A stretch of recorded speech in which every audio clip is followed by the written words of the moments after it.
please keep all your things because we will proceed to our next subject, which is math.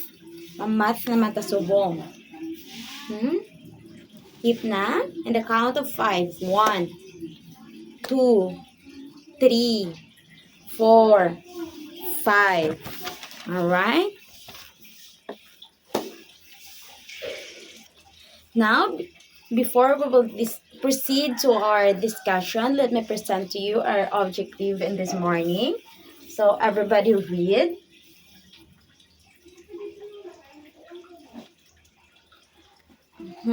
You can able to multiply 2 to 3 digit number by 1 digit number correctly. Very good. Now, this is our classroom rules. Everybody read. Listen to your teacher.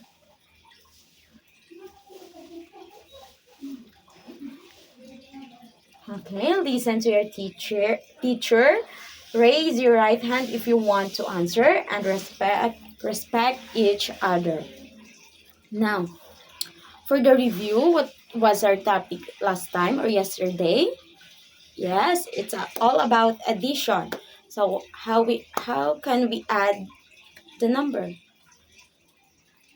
Paano tayo mag-add number? Yes, from left to right. Very good. Next. Now, before we will proceed to our discussion, I have here an activity. Or a situation.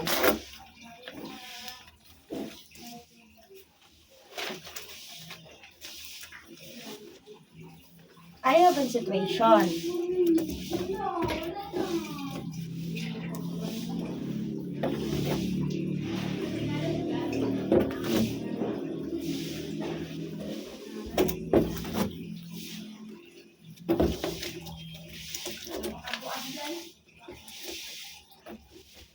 Everybody read.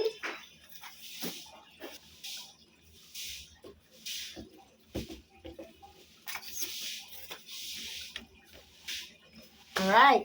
And about 4 packs of crayons. Each pack has 25 crayons. How many crayons does she have in all? The question here, or the given number, is 4 packs of crayons. Ang kada crayons may ara, ang kada pack may ara sa 25 ka crayons. Now,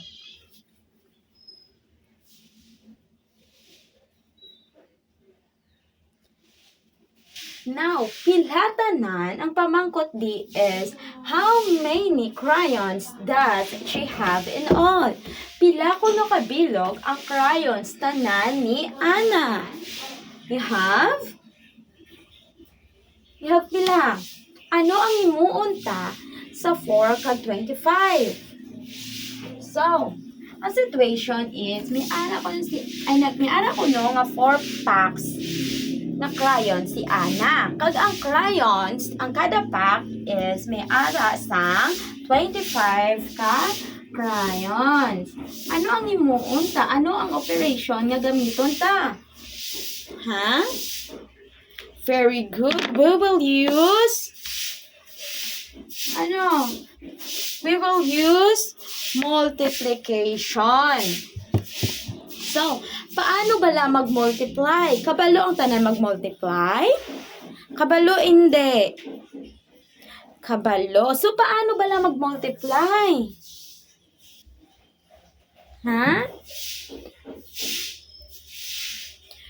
First, we need to multiply ang sa 1 place number. Very good. Ano na? 4 times 5. So, 4 times 5 is equal to 20. Very good. Next, 4 times 2 is 8. Ang 8, anong tanas na ng 2 sa babaw? I-add or i-minus? Yes, very good. I-add ta ko no ang 2 sa babaw. Very good.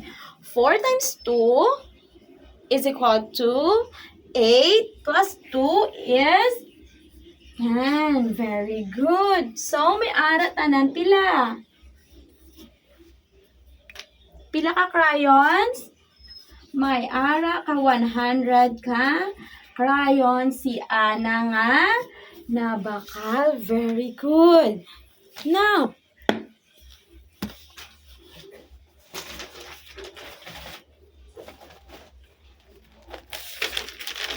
based on our example, obviously, our topic is all about multiplication.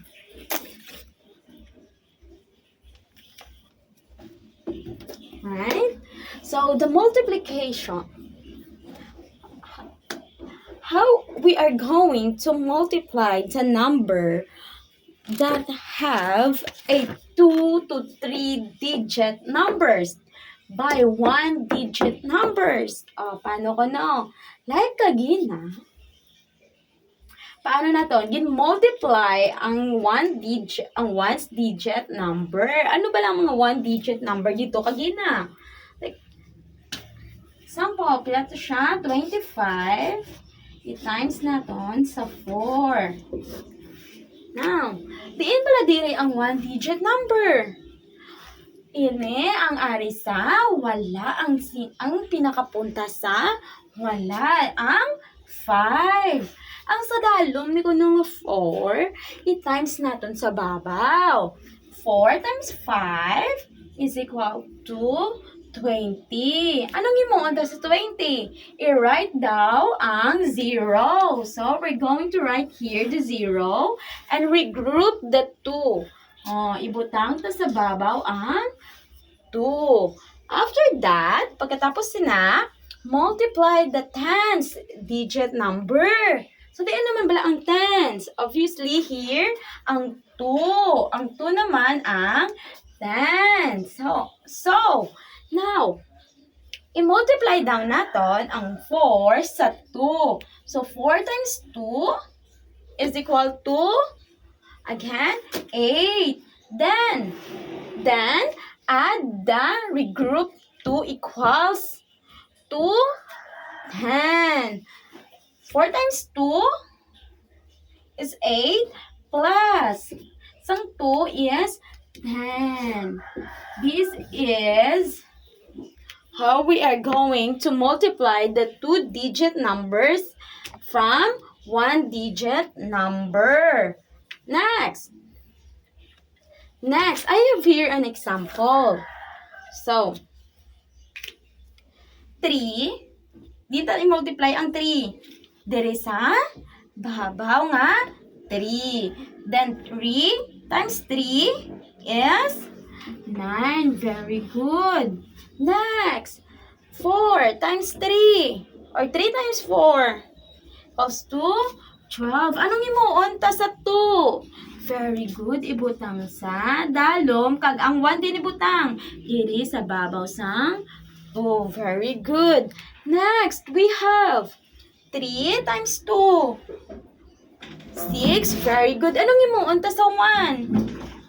Very good. I-add. Then, the answer is 3 times 2, 6. Then, add 1 is 7. Very good. Next, we have 6 times 0 is 0.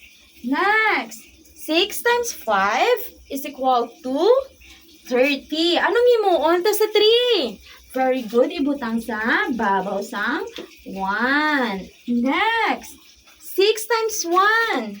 We have 6. Anong imuon ta sa 3? Very good. We're going to add. So it's equal to 9. Very good. Now, naintindihan na how to multiply the numbers. Naintindihan na how to multiply the numbers from 2 to 3 digit numbers. May pamangkot pa.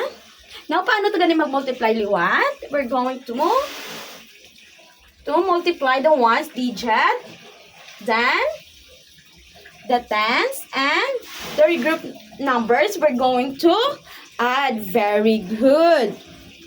Now, wala na pamangkot? Wala na? Okay, very good. Now, I will divide you into 4 groups. 4 groups, okay. The boat is sinking. Divide yourselves into 4 groups. Okay, in the count of 10. 1, 2, 3, 4, 5. Again, 5, 6, 7, 8, 9, 10. Alright na? May group ng tanan. Okay? Okay, this will be the group 1, this will be the group 2, the group 3, and the group 4. So, I prepared an 4 situation. I have here a 4 situation. You're going to choose one situation here and answer. By group ni ha? By group. You're going to choose one situation here and answer.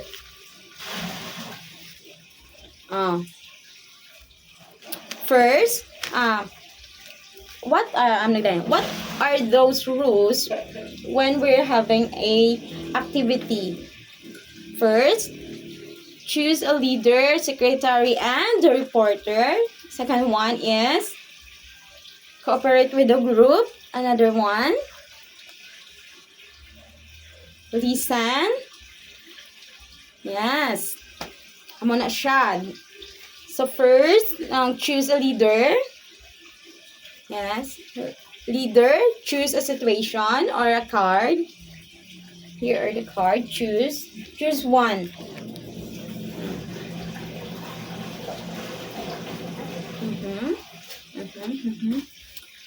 Done. Ano na?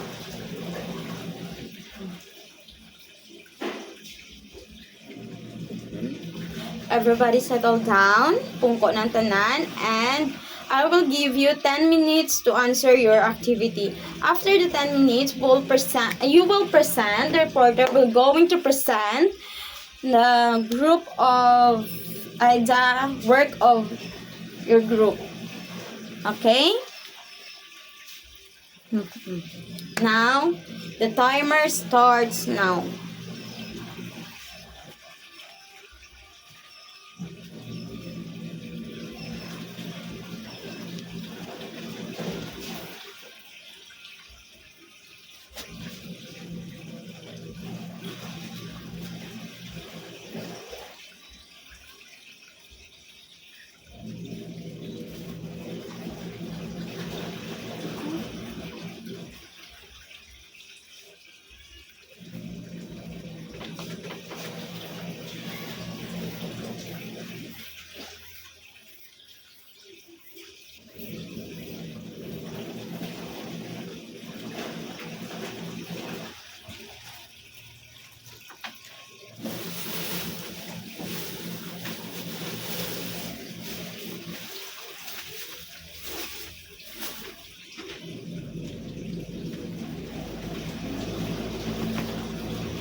Paglahod na ang sa likod nga group. Tapos na, group 4. Waay pa.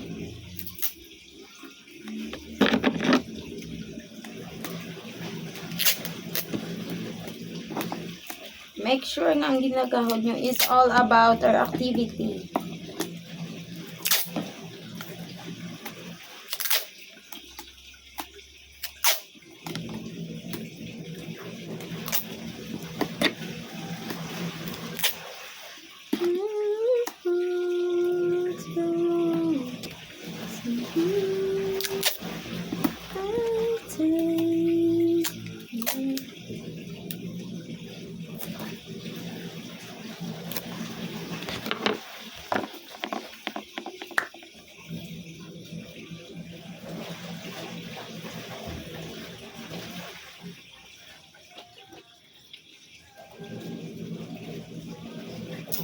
Tapos na?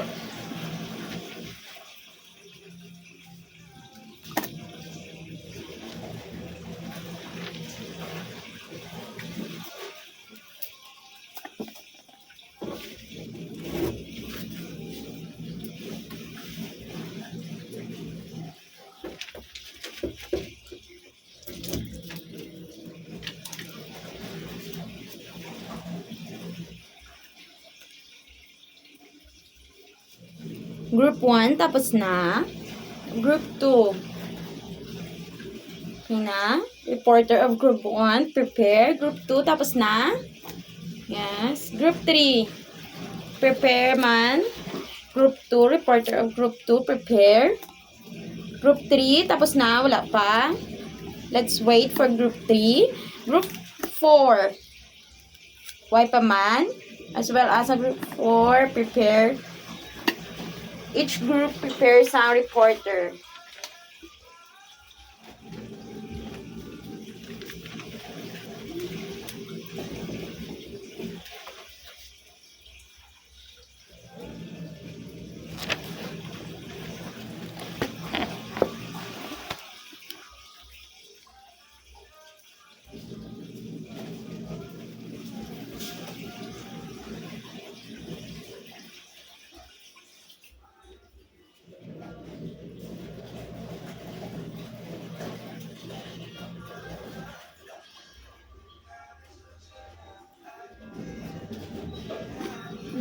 Done na? Alright. Group 1, present your work here in front. Paste and present.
Very good, Group 1.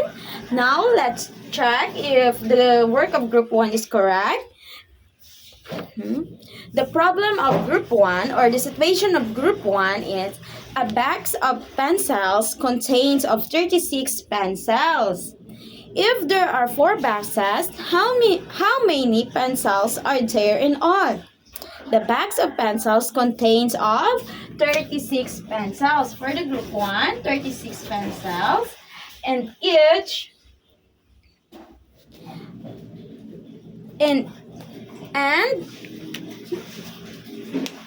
there are 4 boxes. May ara ko no 36 ka pencils. And may ara ka pila ka packs sa pencils. We have 4 pencils. So, we're going to multiply this situation. Now, 4 times 6 is equal to 24. Very good. So, we're going to regroup the 2 and put number 4 and sa dalong. Next, 4 times 3 is very good, 12. Then we're going to add the 2. So, 4 times 3 is equal to 12. Then add 2 is 14. So, the work of Group 1 is correct. Next, let's proceed to Group 2. Correct. Next, let's proceed to Group 2. Group 2 reporter. Right? Listen.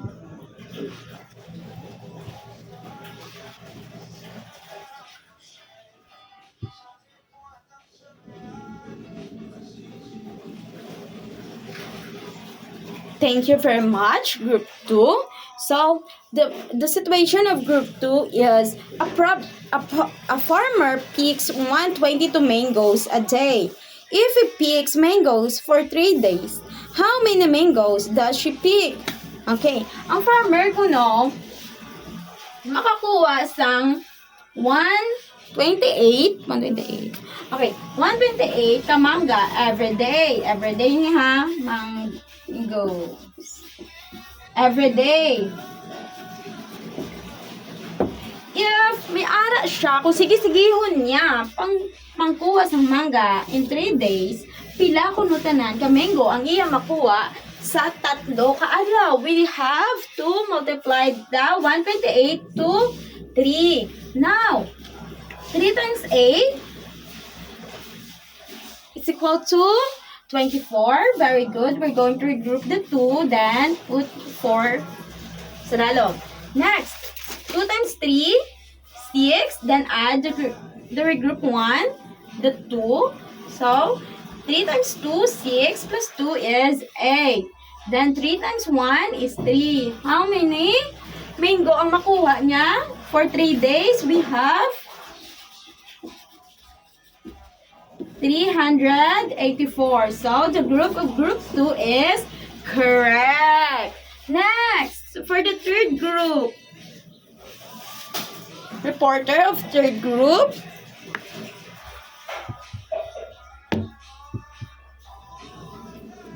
The reporter. Okay.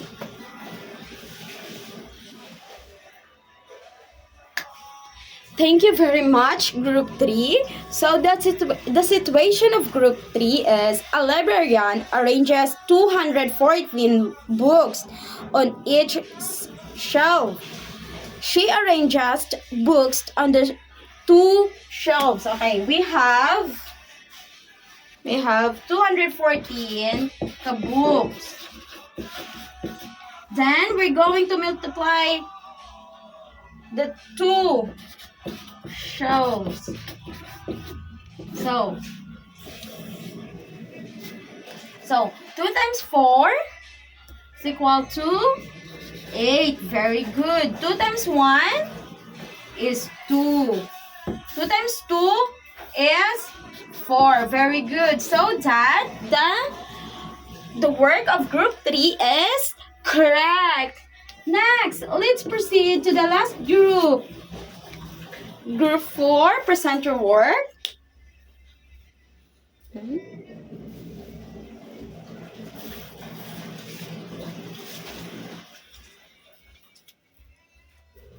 Alright, thank you very much, Group 4. So, the situation of Group 4 is a store sells 123 candies daily. So, we have 153 kuno kadulce ang mabaligya a day sang isa ka store. Next, how many candies are sold in 5 days? So, pila kuno ka dulce ang mabaligya in 5 days? We have, what we're going to do, we have multiplied the 153 to 5. Alright. 5 times 3 is 15. We're going to regroup the 1 and put down 5. Then 5 times 5, 25. Then add the regroup 1, 26. Then 5 times 1 is 5. Then add 27. How many candy?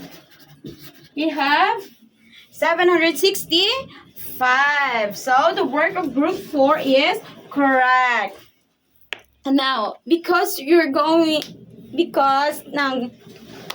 tsakto kamo tanan, we're going to give a very good clap of all the groups. So we have 1, 2, 3, 1, 2, 3. Very good.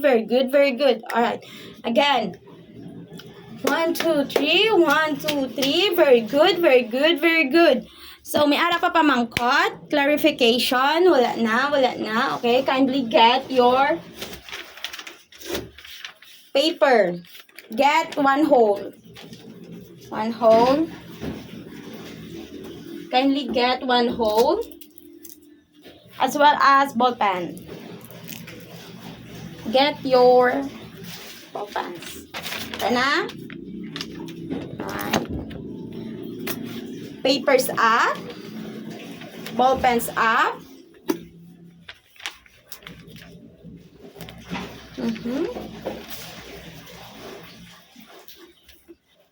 Down. Alright. So, everybody read the direction. Yes, multiply the following. I will give you 5 minutes to answer this activity. 5 minutes.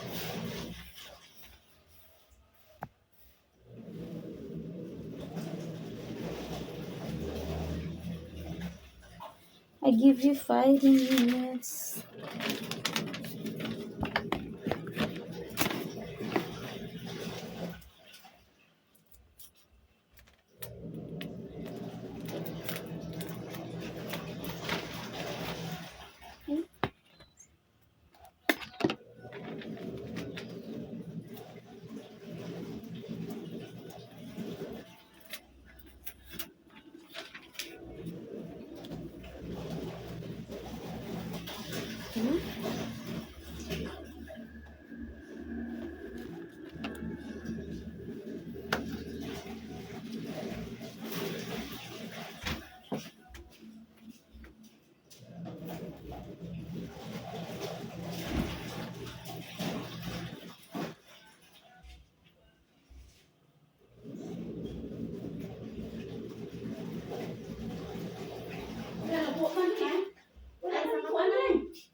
Tapos katong na yung mga lustak mga padyaman lang, isa dira. Ha? Isa na dira katong na. Ano nga padyaman lang?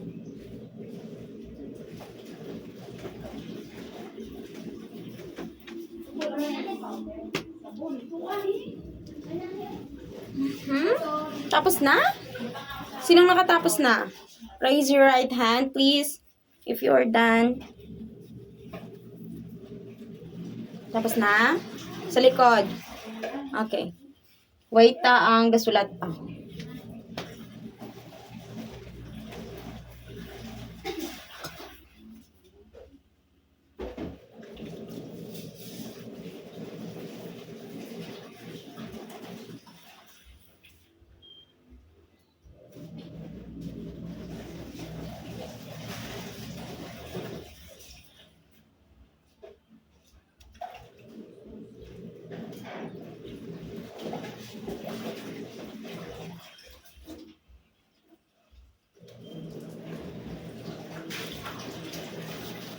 Tapos na?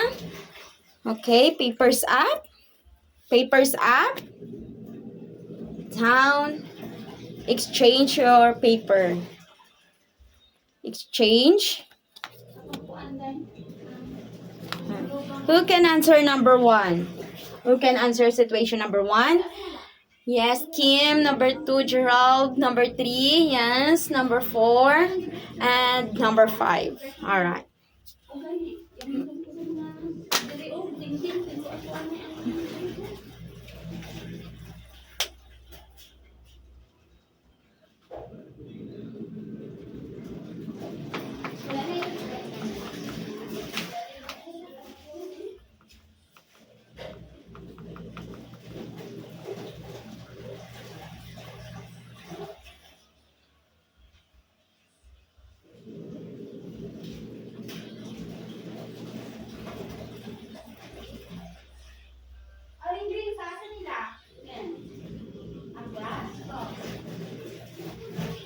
Now, let's check the answer of your classmate. We have 3 times 4 is 12. We're going to regroup the 1. 3 times 3, 9 plus 1, 10. We're going to regroup the 1 again. Then 3 times 2, 6, then 7. Going to add. Correct. Number 1 is correct. Number 2. 4 times 6, 24. Regroup the 2. Bring down the 4. Now, 4 times 5, 20. Then, we're going to add the 2 is 22. Bring down the 2, then regroup the 2. 4 times 1 is 4. Then, add the 2 is 6. Okay. The answer of your classmate is correct. Now, 2 times 2 is 4. 2 times 1 is 2. Then 2 times 3 is 6. Okay. Correct. Next. 8 times 3 is 16.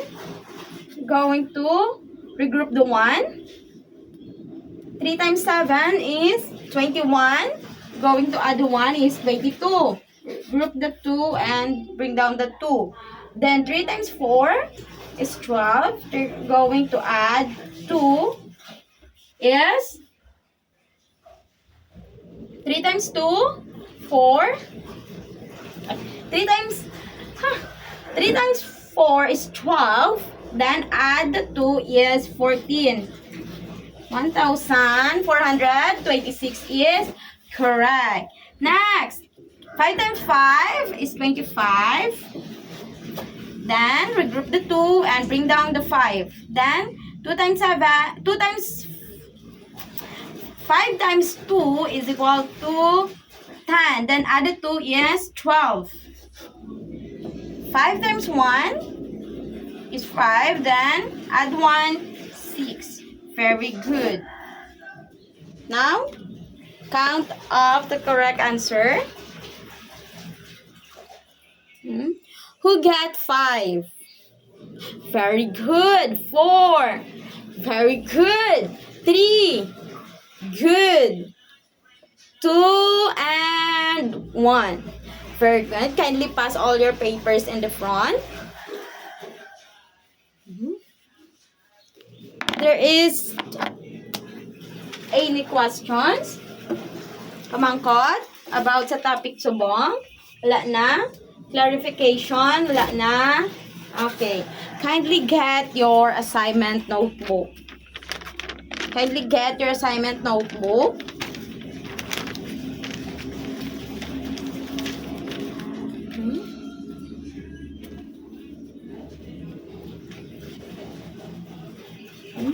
Write your assignment. Chikonta ni Buwas pagbalik.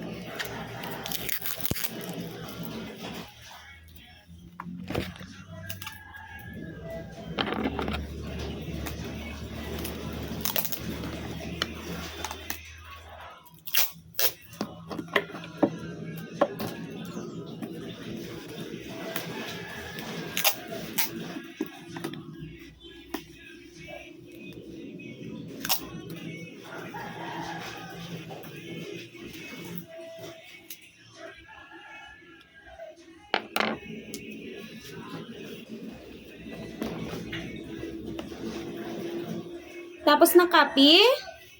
Yes. Kindly keep all your things. Keep na tanan. Taguon na. Because we will proceed to our next subject.